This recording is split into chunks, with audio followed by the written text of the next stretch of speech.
하나님 말씀 보겠습니다. 마가복음 10장 1절에서 12절까지입니다.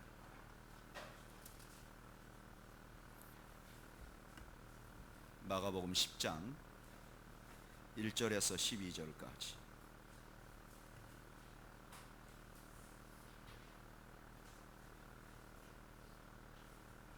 하나님의 말씀을 교독하겠습니다.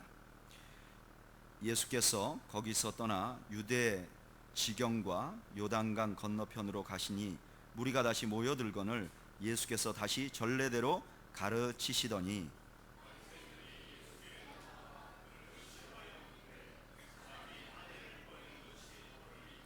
대답하여 이르시되 모세가 어떻게 너희에게 명하였느냐?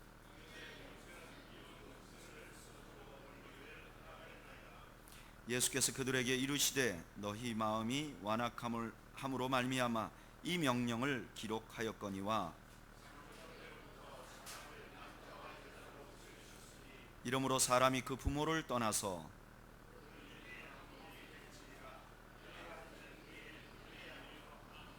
그러므로 하나님이 짝지어 주신 것을 사람이 나누지 못할지니라 하시더라.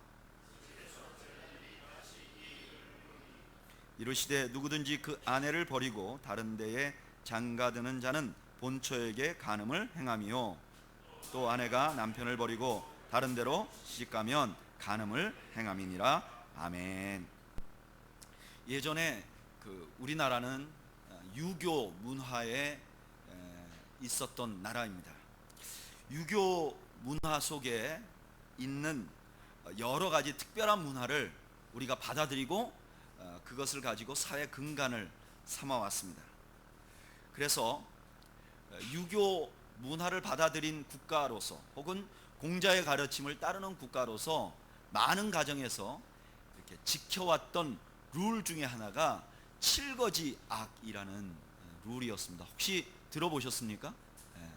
7가지 악죄, 이거는 주로 여자들에게 적용되는 일입니다. 첫째는 불순 구고 시부모에게 순종하지 않는 것, 무자 아들을 못 낳는 것, 음행 행실이 음탕한 것, 질투 남편에게 질투하는 것, 악질 나쁜 병이 있는 것, 구설 말이 많은 것, 절도 도둑질하는 것.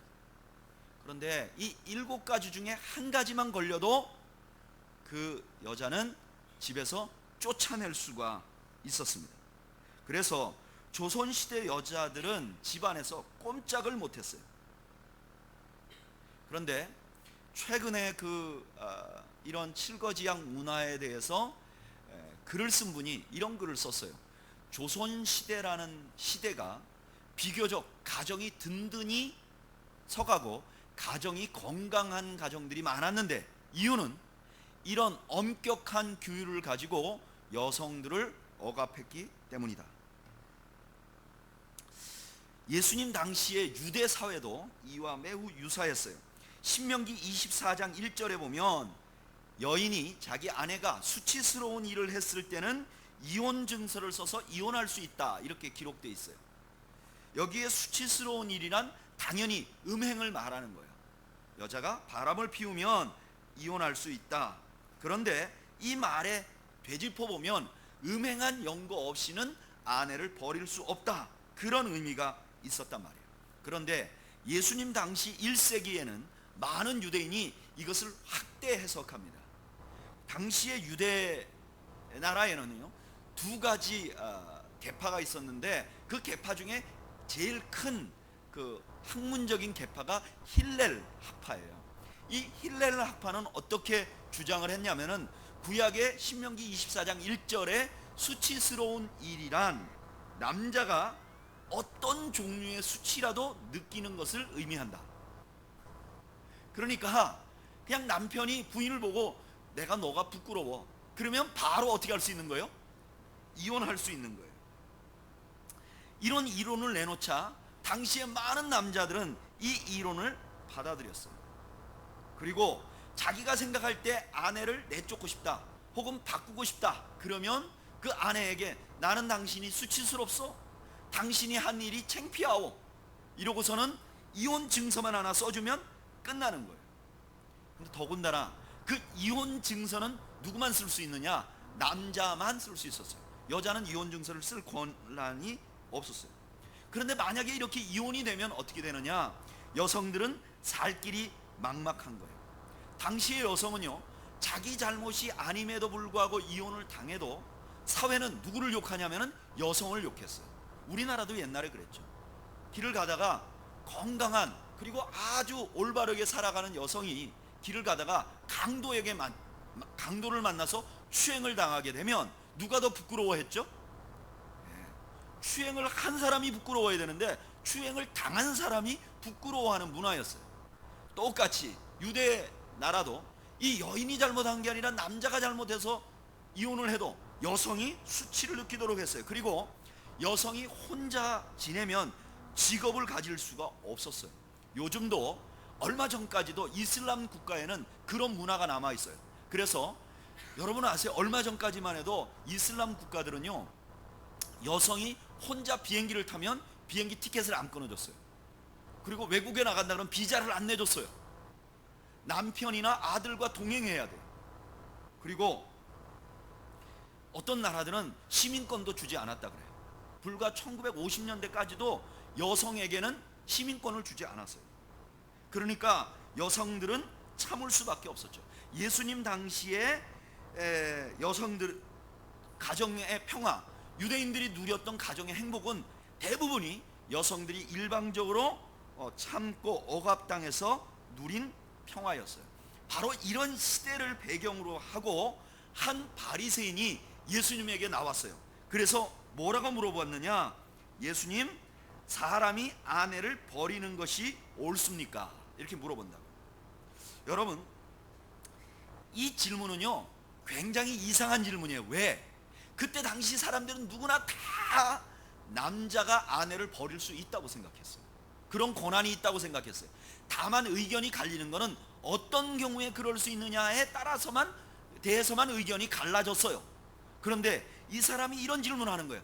남자가 여자를 버리는 것 자체가 가능합니까?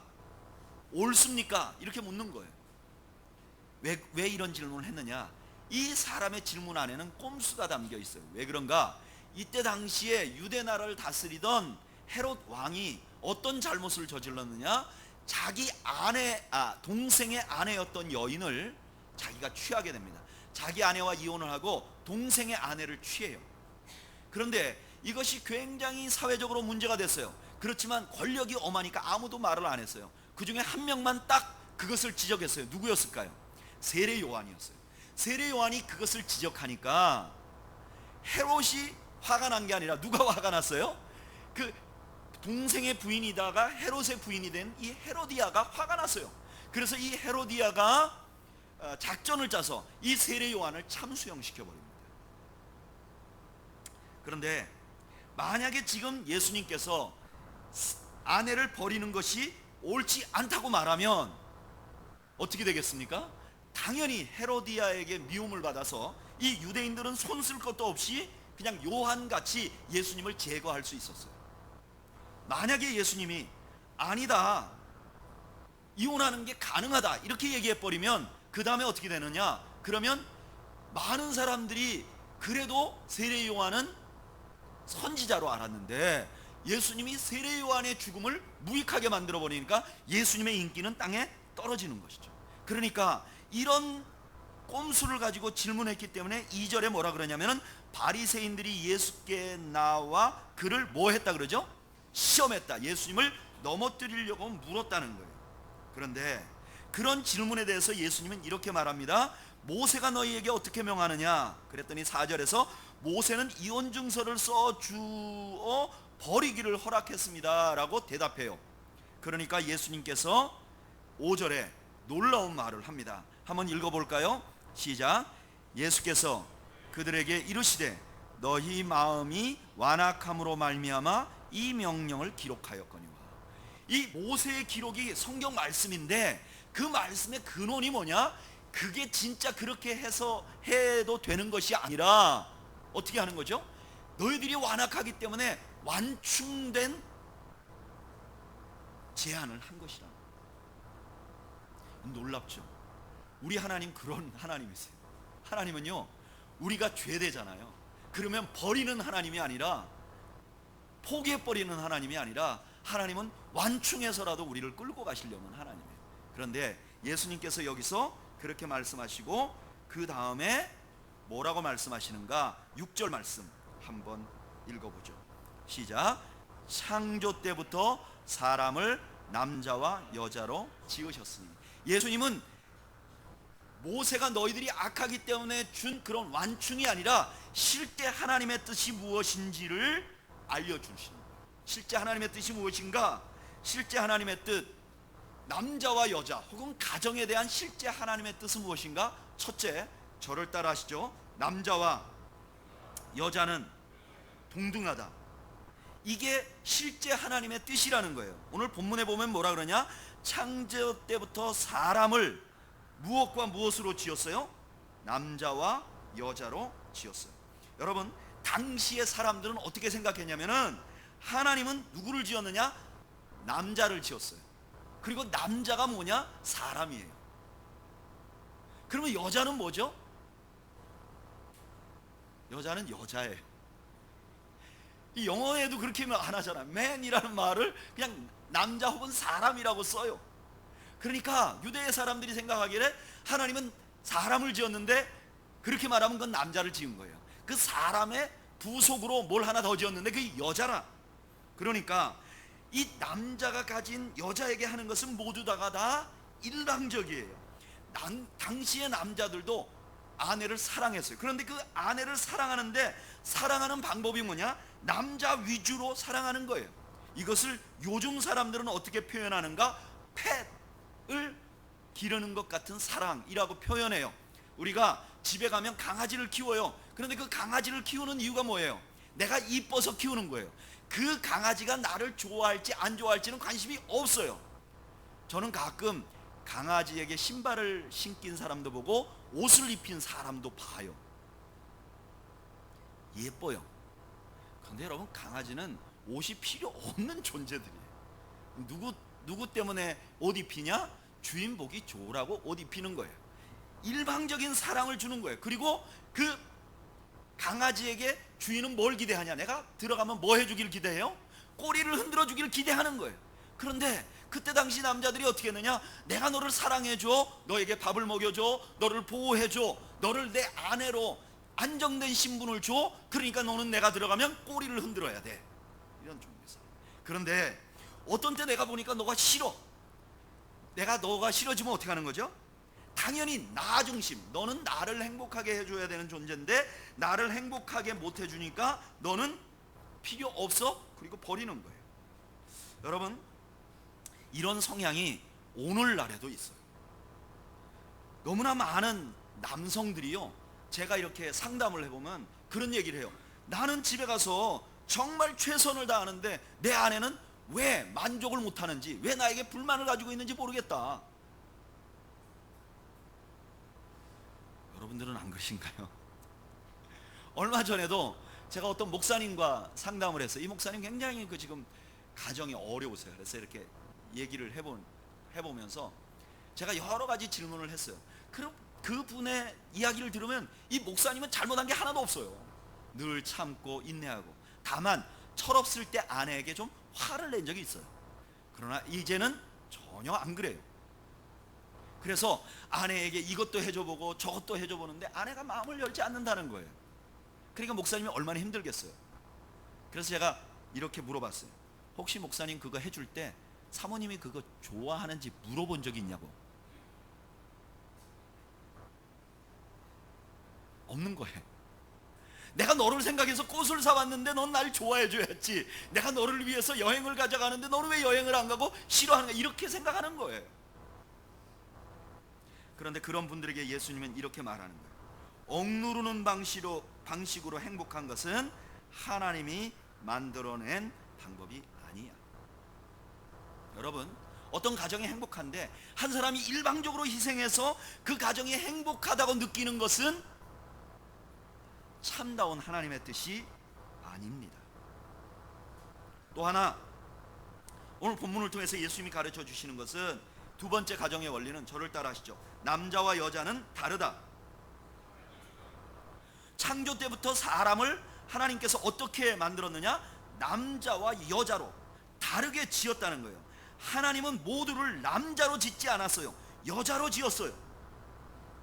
그런데 왜 여자를 그때 당시 사람들이 그렇게 아무렇게나 생각했느냐? 이유는 남자와 여자를 동일한 기준으로 평가하는 거예요. 예수님 당시에 사람의 가치는 어디서 나왔느냐? 대부분 노동력에서 나왔어요. 혹은 전쟁할 때 전투력에서 나왔어요. 그런데 그 노동력과 전투력으로 보면 남성이 훨씬 우월해요. 그런데 그래서 그 남성을 더 우월하게 보는데 실제 다른 각도에서 보면 여성이 우월한 것이 훨씬 많아요. 어떤 분이 그런 얘기를 하더라고요. 마라톤을 하는데 지금은 41.195km를 뛰기 때문에 남성의 기록이 훨씬 많다는 거예요. 그런데 만약에 이 마라톤을 한 200km 뛰면 여성이 또 뛰어날 수 있다는 거예요. 왜? 여성은 순간적인 힘을 발휘하는 것은 더 약할지 모르지만 꾸준한 힘을 발휘하는 건 남성보다 더 뛰어나다는 거예요. 그래서 그런 기준으로 보면 여성이 절대로 더 열등하지 않다는 거예요. 그냥 노동력으로만 봐도. 그런데 자꾸 한 가지 기준만 가지고 평가하기 때문에 문제가 생기는 거죠. 그렇기 때문에 지금 이런 현상이 일어나는 거예요. 예수님은 당시에 여성들을 아무렇게나 대하는 바리새인들에게 말하기를 너희들이 가지고 있는 기준으로만 여성을 평가하면 안 된다고 말씀하시는 거예요. 그리고 계속해서 예수님께서는 창조 때부터 가지고 있었던 하나님의 뜻, 가정에 대한 뜻을 말씀하세요. 7절 8절 한번 읽어볼까요? 7절 8절 읽어보겠습니다. 시작. 그러므로 사람이 부모를 떠나서 그 둘이 한 몸이 될지니라. 그런즉 이제 둘이 아니요 한 몸이니. 9절 읽어보죠. 시작. 그러므로 하나님이 짝지어 주신 것을 사람이 나누지 못할지니라. 가정의 주인은 누군가? 남자는 가정의 주인이 자신이라고 생각했어요. 그러니까 자기가 그렇게 한 거예요. 아내를 버리기도 하고. 근데 오늘 예수님은 뭐라 그러냐? 가정의 주인은 누구라는 거예요? 하나님이라는 거예요. 가정에서는 하나님의 방법이 존중되어야 된다는 거예요. 하나님의 방법은 뭐냐? 오늘 본문에 남자와 여자가 어떻게 해야 되는 거죠? 한 몸이 되는 거예요. 여러분, 남자가 남자와 한 몸이 되는 게 하나님 뜻이 아니에요. 우리 아멘 하는 분이 별로 없으신데 혹시 하나님의 뜻은 남자와 여자가 한 몸이 되는 거예요. 여자와 여자가 한 몸이 되는 것 하나님의 뜻이 아니에요.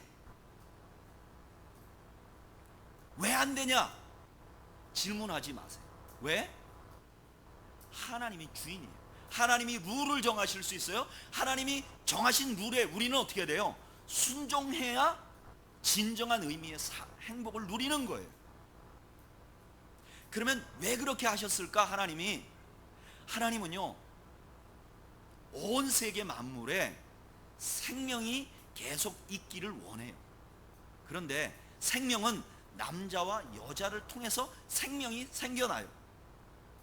요즘 동성연애 문제가 상당히 심각한데 이 동성연애 문제를 또 다른 각도에서 접근이 있는데 그게 뭐냐면 생명의 원리로 접근하는 거예요. 이 땅의 모든 존재들은요 생명의 원리로 존재하고 있어요. 이 생명의 원리가 없으면 존재를 할 수 없어요. 근데 그 생명의 원리는 어디에 담겨져 있느냐? 남자와 여자 안에 담겨져 있어요. 그렇게 할 때 우리가 진정한 의미의 가치, 행복을 누리게 되는 거예요.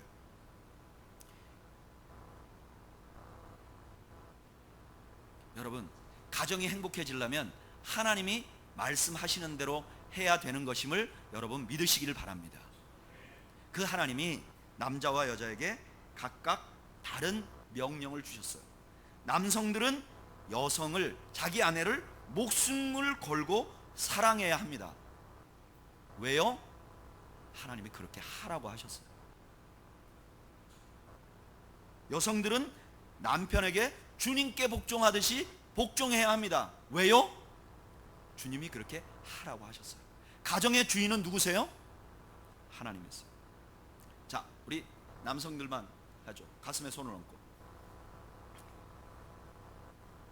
나는, 뭐 안 하시는 분들인데, 나는 아내를 죽도록 사랑한다. 네, 손을 내리시고. 아내가 없는 분들은 뭐, 여자분들, 아내분들에게만 손을 가슴에 얹으시고, 나는 내 남편에게 복종한다. 이것이 하나님이 원하시는 원리라는 거예요. 하나님이 주인이시라는 거예요. 또 하나 여기 중요한 예수님의 그 가정을 위한 원리가 있는데, 그 원리가 뭐냐? 저를 따라 하시죠. 권리를 포기해야 한다. 여기 오늘 본문에 보면 뭐라고 되어 있냐면 이렇게 되어 있어요. 그러므로 하나님이 짝지어 주신 것을 사람이 나누지 못할 것이다. 이 말씀은요, 이혼하면 지옥 간다 이런 말이 아니에요. 천주교에서는 이거를 또 하나의 율법으로 만들었어요. 그래서 이혼한 사람은 아주 심각한 죄를 짓는 것이다. 물론 이혼은 잘하는 일은 아니에요. 그러나 이혼이 구원 문제를 좌우할 만큼 큰 문제가 아니에요. 이렇게 법을 정해놓으니까 천주교를 믿는 필리핀 사람들은 어떻게 하냐면 이렇게 해요. 둘이 사는데 혼인신고 안 해. 왜요? 이혼하면 지옥 가니까 혼인신고 안 하면 괜찮잖아요. 더 놀라운 것은요, 자기 아내를 버리고 딴 여자하고 살아. 근데 이혼 안 해. 왜냐? 이혼하면 교회에서 이 성찬 수찬 정지를 당하니까 안 하는 거예요. 세상에 이런 눈 가리고 아웅이 어디 있어요. 이 말씀은 그런 뜻이 아니에요. 이 말씀은 무슨 뜻이냐면은, 남자건 여자건 이혼하고 이혼 증서를 써줄 수 있는 일방적인 권리가 없다는 거예요. 누구도 상대방을 버릴 권리를 하나님이 주지 않았다는 거예요. 사회는 남자에게 준 것처럼 하지만 그 남자에게 준 권리, 사회가 준 권리를 누리는 게 아니라 하나님 앞에서 나의 권리를 내려놓고 하나님께서 주시는 권리만 사용해야 된다는 거예요. 그래야 가정이 행복해진다는 거예요. 남자는 집에 가면 당연히 아내가 밥을 차려준 밥을 먹을 권리가 있다는 거 성경에 없어요. 그런데 집에 가서 아내가 밥을 해주면 어떻게 생각하면 되죠? 감사하게 생각하고, 감사하게 생각하고. 여러분, 아내와 남편이 사는데 남자만 나가서 죽도록 돈 벌어라. 남자가 노동을 하라고 돼 있지만 혼자서 죽도록 일하라는 건 성경의 뜻이 아니에요. 그런데 내 남편은 나가서 죽도록 일을 해요. 나는 가만히 앉아서 먹어야 될 권리가 있는 게 아니라 일하는 남편에 대해서 어떻게 하죠? 감사해야죠. 두 분이 같이 일하면 두 분이 서로에게 감사해야죠. 우리가 자꾸 누릴 것, 이미 주어진 거라고 착각하는 것들이 우리의 가정을 깬단 말이에요. 그런데 여러분, 이 본문을 이 정도까지 보면 하나 이상한 게 있어요. 뭐가 이상하냐면은, 아니 예수님이 갑자기 느닷없이 가정에 대한 얘기를 꺼내는 거예요. 앞도 없고 끝도 없어요. 중간에 덩그라니 가정에 대한 얘기를 꺼내요. 아니, 더 정확히 말하면 예수님이 가정에 대해서 가르치신 것을 마가가 느닷없이 여기다 끼워 넣는 거예요. 예수님이 지금 어떤 상황이에요? 십자가 지고 가야 되는 상황이에요. 제자들에게 뭐라 그래요? 너희들 나 같이 십자가 지는 삶을 살라고 막 가리키는 중이에요. 근데 그 중간에다가 딱 뭐를 넣어놓냐면은 가정에 대한 얘기를 넣어놔요. 도대체 왜 그랬는가? 그 이유가 무엇인가? 왜 갑자기 예수님은 가정에 대한 얘기를 해줬는가? 그 대답이 어디 있느냐? 9장 50절에 있어요. 한번 읽어볼까요? 9장 50절 읽어보죠. 시작. 소금은 좋은 것이로되 만일 소금이 그 맛을 잃으면 무엇으로 이를 짜게 하리요? 너희 속에 소금을 두고 서로 화목하라 하시니라. 아멘. 예수님의 뜻은 무엇이냐? 소금을 두고 화목하라는 거예요. 소금은 뭐였죠? 우리 지난주에 배웠어요. 맛이 있어야 되는데 그 소금의 맛이라는 것이 그리스도인의 십자가의 도라. 우리가 서로 형제와 자매들이 함께 있는데 그 함께 있는 데서 예수님이 원하는 것은 누가 높으냐고 다투는 게 아니라 그 중심에다 뭘 놓고요? 십자가의 원리를 놓고 서로 어떻게 하라는 거예요? 화목하라는 거예요. 그런데 이 서로 화목한다는 것은 어떤 것이냐? 십자가를 누리는 삶으로서의 대인관계는 어떻게 하는 것이냐? 그냥 가만히 있으면 되는 게 아니라는 거예요. 하나님의 창조 원리로 돌아가고 십자가의 원리로 돌아가서 대인관계를 해야 된다는 거예요. 노력해야 된다는 거예요. 애를 써야 된다는 거예요. 제자들이 십자가를 지고 가는 것과 똑같이 우리도 화목하기 위하여 애를 써야 된다는 거예요. 그런데 그 대표적인 예를 뭘로 드냐면 가정을 예로 드는 거예요. 그래서 여기 가정에 대한 원리는 단순히 가정에 대한 원리가 아니라 오늘날 그리스도인 공동체 모두가 받아들여야 할 원리라는 거예요. 그러면 어떤 원리인가? 다시 한번 되새겨보면 저를 따라하시죠. 우리는 모두 동등하다. 여러분, 그리스도인 공동체에 있는 사람들은 누구나 다 동등한 것입니다. 예수님 당시의 로마는요, 로마의 힘으로 주변의 모든 야만인을 억압하고, 그리고 로마의 고등한 문화로 누르면 그것이 팍스 로마 평화라고 믿었어요. 그런데 그것은 누구의 관점에서 평화예요? 로마의 관점에서 평화예요. 눌리고 있는 사람들은 평화가 아니에요. 일본 사람들이 한국을 정복하고 뭐라 그랬느냐? 우리가 이 조선을 개화하고 좀 더 나은 나라로 만들어주겠다고 말했어요. 그러나 그것은 일본의 관점이에요. 우리는 어때요? 그런 게 싫은 거예요. 그러면 이것은 진정한 평화가 아니에요. 힘으로 압제하거나 억압해서 나오는 평화는 평화가 아니에요. 그래서 그리스도인 공동체 안에는 누구도 주관자가 되어서는 안 돼요. 누구도 자기가 모든 것을 처리하고 내 스타일대로 되라고 말해서는 안 돼요. 내 스타일대로 따라오면 행복하다고 말해서는 안 돼요. 저는 우리는 교회 공동체가 우리가 모두 다 동등한 사람으로서 존중받는 그런 공동체가 되기를 소망합니다. 여러분, 교회는 누구도 높은 사람이 없고 낮은 사람이 없어요. 여러분 믿으십니까? 믿으십니까? 이 말은 누구도 주관자가 되거나 특권자가 되어서는 안 된다는 뜻입니다. 제가 이 이전에 목회했던 교회들에서 목사님들을 특별하게 대우하는 것을 종종 경험합니다. 물론 목회자가 주일날 바쁩니다. 그리고 주일날 요 1시간이 너무 중요하기 때문에 성도들을 만나야 되고 하기 때문에 다른 분들이 저를 좀 이렇게 도와줘서 제가 시간을 낭비하지 않도록 해주는 것이 중요합니다. 그런데 그것이 특권까지 되고 특별한 사람으로까지 보이도록 하면 안 됩니다. 교회에 어떤 특별한 사람들이 앉아야 되는 의자가 있는 거 옳지 않습니다. 식사 시간에 어떤 특별한 사람들만 먹을 수 있는 좋은 자리를 만든 거 옳지 않습니다. 그것은 예수님이 원하는 바가 아닙니다. 예수님이 원하는 바가 아닙니다. 왜 누구는 앉아서 먹고 누구는 서서 먹겠습니까? 연세가 많거나 육체가 불편하면 앉아서 먹고 건강하면 서서 먹을 수 있는 것이죠. 목사가 너무 바빠서 밥을 못 먹을 정도 되면 밥을 가져다 줄 수도 있겠죠. 그러나 그런 일이 없는 주간에는 당연히 줄을 서서 먹어야 하고 당연히 함께 먹어야죠. 어떤 사람들이 교회 특권을 누리면서 끌고 나가는 것은 올바른 평화가 아닙니다. 말을 하지 않는다고 평화가 일어나는 것이 아닙니다. 그것은 주님이 원하는 평화가 아닌 것이죠. 또 하나, 저를 따라 하시죠. 다름을 인정해야 합니다. 여러분, 우리는 많은 경우 서로 다릅니다. 다르다는 것은 틀린 게 아니에요. 우리는 너무나 많이 다른 것 때문에 괴로워합니다. 나와 다른 것 때문에 괴로워합니다. 여러분, 우리는 교회는 다른 것을 인정할 수 있는 그런 교회가 되기를 소망합니다. 여자는 남자 같을 수가 없어요. 남자는 여자 같을 수가 없어요.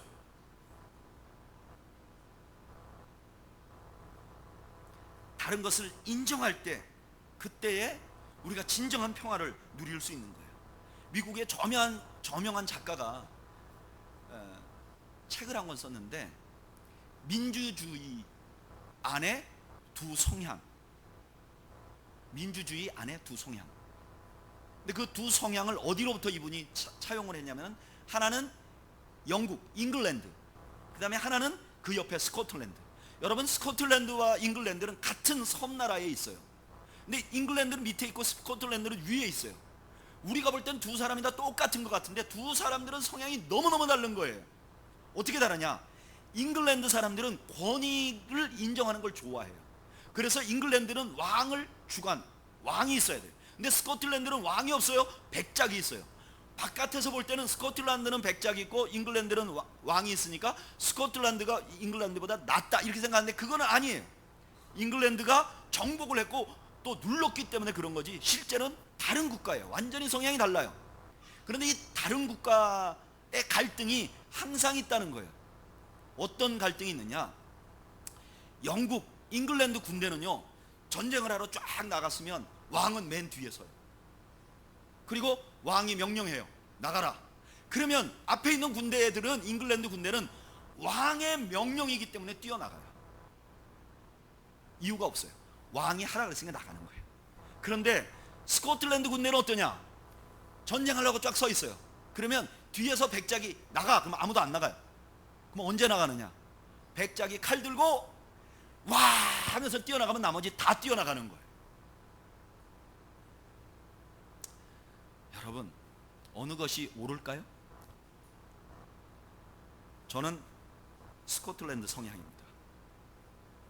그런데 잉글랜드 성향이 있는 분을 보면 되게 답답하게 느껴져요. 어떻게 저럴까? 그렇게 하라 그랬다고 무조건 하나? 그런데 잉글랜드 성향이 있는 사람이 저를 보면 굉장히 자기중심적이에요. 지 마음에 들어야 하는 것 같아요. 그런데 여러분, 이 작가가 말하기를 이것이 다르다는 것을 인정하는 민주주의가 평화를 이룬다고 말해요. 여러분, 우리는 교회도 아직 많지는 않지만 각자 다른 성향이 있을 거예요. 여러분, 다르다는 것을 아름답게 볼 수 있는 여러분들이 되시기를 주님의 이름으로 축원드립니다. 꽃 피는 봄 들판, 단풍 지는 가을 산하가 왜 아름답습니까? 한 가지 색깔이 아니기 때문이죠. 저는 우리는 교회가 서로 다르기 때문에 존중하고 서로 다르기 때문에 행복한 그런 교회가 되기를 소망합니다. 세 번째로 행복한 공동체는 저를 따라 하시죠. 하나님의 주권을 인정해야 합니다. 여러분, 하나님의 주권을 인정해야 돼요. 동성연애 왜 해야 되느냐? 하나님이 하지 말라 그래서 안 한다고 말할 수 있는 것처럼 우리는 교회 공동체는 하나님이 하라는 대로 순종하면 되는 거예요. 여러분, 교회에서 우리에게 하나님이 원하시는 건 뭐죠? 십자가의 삶은 뭐죠? 섬기는 거잖아요. 그냥 낮아지게 섬기면 돼요. 때로 기분 나쁜데요, 때로 나 지치는데요, 그런 말 할 필요 없어요. 하나님이 하라 하셨으니까 나는 뭐만 하면 돼요? 그렇게 하면 돼요. 왜요? 하나님이 주인이니까. 또 그 성경에 분명히 나와 있지 않는 것들은 하나님께 여쭤보면 대부분 답이 있어요. 그런데 그 답을 듣고 우리가 어떻게 하죠? 순종 안 해요. 저는요, 이민 목회하면서 이런 일을 너무너무 많이 경험했어요. 목사가 목회를 하는데 성도들이 자꾸 싸워요. 서로 사이가 나빠요. 근데 제가 보니까 한국은 싸우면 이렇게 좀 묻는데 이민교회 성도들은 싸우면 그게 다 드러나요. 서로 싸우는 게. 근데 희한하게 이쪽 분과 이쪽 분이 싸우셨는데 나중에 보면 그 잘못을 저한테 찾아요. 목사님이 도대체 뭐 했어? 이렇게. 그럼 너무 억울하잖아요. 그러면 저는 기도해요. 하나님, 이거 너무 억울하지 않습니까? 답은 뻔해요. 하나님 뭐라고 감동 주죠? 그건 네 잘못 맞아. 그러니까 네가 가서 잘못했다 해. 답이 있어요. 여러분, 우리가 공동체 생활을 하다 보면 갈등이 있죠. 이 공동체의 주인이 하나님이심을 여러분 믿으시길 바랍니다. 이경렬 목사 아니에요. 강규철 장로님 아니고 여기 있는 여러분들 개개인의 우리는 교회 주인 아니에요. 주인은 누구세요? 하나님이세요. 그래서 하나님이 우리에게 감동 주면 어떻게 해요? 거기에 순종하세요. 순종하세요. 그러면 내가 행복한 공동체를 누릴 수 있는 거예요. 화목한 공동체를 누릴 수 있는 거예요. 마지막으로 저를 따라 하시죠. 권리를 포기해야 합니다. 여러분, 세상 사람들은 누릴 수 있는 걸 누리지 않으면 바보라고 말하지만요, 그리스도 안에서, 아니 진정한 하나님의 창조는요, 누릴 수 있는 걸 누리지 않아야 아름다워요. 아름다움은 내 거를 다 찾아먹을 때 아름다움이 나오는 게 아니에요. 내가 충분히 그걸 누릴 수 있지만 누리지 않을 때 아름다워요. 얼마 전에 제가 한국의 감리교 목사님들 몇 분한테 물어봤어요. 지금 감리교에서 제일 존경받는 목사님이 누구십니까? 저는 이렇게 생각했어요. 선한 목자교회 유기성 목사님 제일 1번으로 존경받을 줄 알았어요. 근데 1번이 그분이 아니더라고요. 누구냐? 그랬더니 청파감리교회라는 교회 김기성 목사님이 그렇게 젊은 목회자들에게 존경받는데요.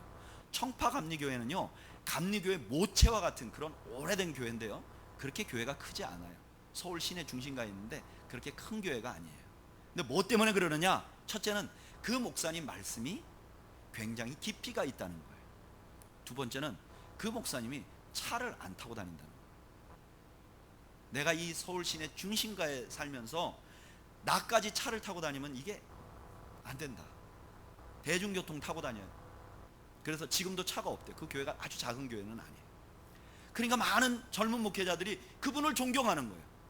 생각이 깊으시고 그 다음에 자기 권리를 포기하니까. 여러분, 권리를 포기하는 것은 우리 공동체를 아름답게 만들어요. 화목하게 하는 것은요, 권리를 내려놓을 때 화목이 되는 거예요. 내가 먹을 권리, 내가 누릴 권리, 내가 가져야 될 권리를 다 누리면 그것은 그리스도인이 아니에요. 심지어 내가 찾아 먹을 권리까지 생각하면 그건 진짜 그리스도인이 아니에요. 여러분들도 아시다시피 제가 이 설교를 차례대로 해요. 본문 차례대로. 제가 언제 설교하겠다고 이거 정하지 않아요. 근데 제가 설교를 준비를 맞춰놓고요, 기가 막히다는 생각이 드는 거예요. 여러분들도 그렇죠? 이번 다음 주말에 우리 뭘 맞이하게 돼 있어요? 추석 명절을 맞이하게 돼 있어요. 추석 명절을 맞이하면 믿는 사람끼리 지내는 분도 있고 믿지 않는 사람들끼리 지내는 분들도 있어요. 그런데 참 놀라운 것은 믿는 사람들끼리 지내는 가족도 대가족이 모이면 끝은 똑같아. 시작은 달라요. 시작은 믿는 사람들이 모이면 뭐예요? 예배로 시작해요. 안 믿는 사람들이 모이면 뭘로 시작해요? 제사로 시작해요. 과정도 달라요. 믿는 사람들은 모여서 뭐해요? 뭐 먹기도 하고 얘기도 하고 그래요. 안 믿는 사람들은 모이면 어떻게 해요? 술 마셔요. 근데 끝은 똑같아. 뭐죠? 싸우는 거예요. 섭섭한 거예요. 여러분, 하나님 우리한테 무슨 사명을 줬느냐? 십자가 같이 살아서 화목하게 만들라는 사명을 주신 거예요. 우리에게. 이번 추석에는 여러분들이 예수님이 하신 대로 좀 실천하는 여러분들이 되시기를 주님의 이름으로 축복합니다. 여러분들이 시어머니면요, 시어머니의 권리를 내려놓으세요. 여러분들이 신우이면 신우의 권리를 내려놓으세요. 여러분들이 여러분들 가정에 기여한 바가 많으면 여러분들의 권리를 내려놓으세요. 여러분들이 조카들에게 혹은 자식들에게 용돈을 많이 준 사람이면 권리를 내려놓으세요. 누리지 마세요. 그리고 주님이 말씀하신 대로 공동체에 섬기세요. 그러면 그 공동체가 화목의 역사가 일어나게 될 줄로 믿습니다. 화목의 역사가 일어나게 될 줄로 믿습니다.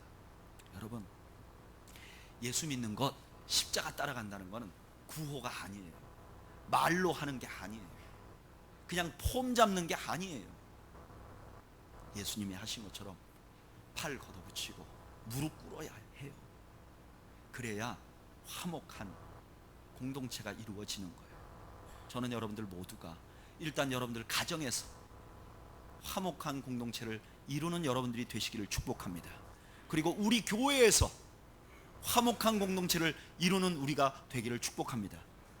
그리고 여러분들이 처한 처지의 가정에서, 가족의 큰 가족들에서 여러분들이 더 많이 희생하셔서 이번 추석 명절에는 하늘에서 하나님이 보실 때 반짝반짝 빛나는 그런 분들이 다 모두 우리는 교회 성도들이 되시기를 주의 이름으로 축원드립니다.